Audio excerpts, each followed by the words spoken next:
And then, yung supporting leg, dapat 90 degrees na kamalas. Yan. Then, straight anas yung paa. Okay, try natin slowly. Hands right, ready, and 1. Forward, up 2, 3, 4, 5, 6, 7, 8, 9, slowly, steady. 1, 2, 3, 4, 5, 6, 7, 8, 9, and clear. Very good. Nice one. Ngayon, side naman tayo.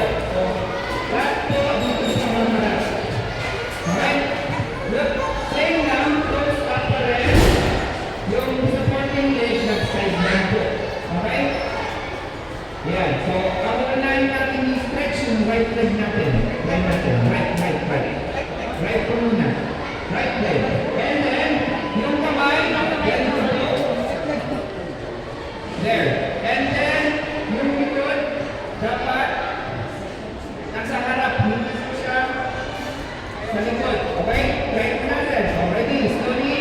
Touch your toes. And 1, 2, 3, 4, 5, 6, 7, 8, 9, sabay please steady. 1, 2, 3, 4, 5, 6, 7, 8, 9, up.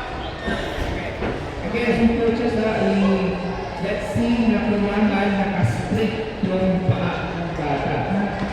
Sa atin, ito consider ko kasi medyo bata pa tayo, pero yung bata, as much as possible po, naka-straight yung legs nila, ha?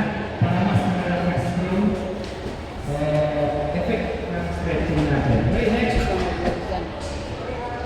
Other side po. Para hindi makamiti. Ready? And slowly go. 1, 2,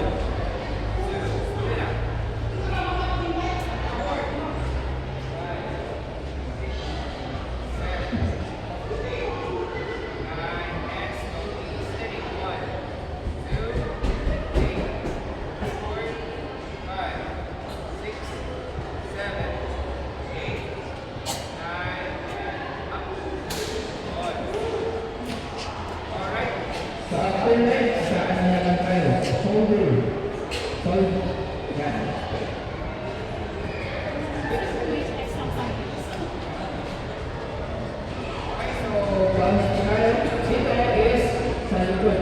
Dito po yan sa shoulder.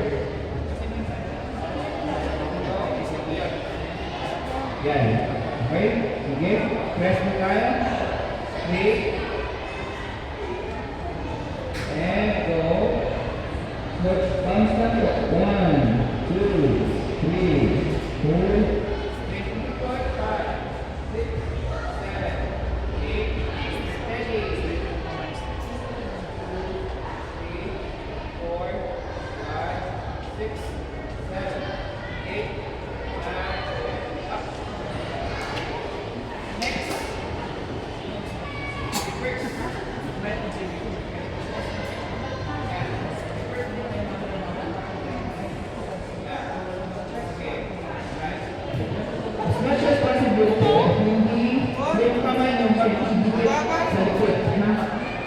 pag hindi kaya, wala po pilitin.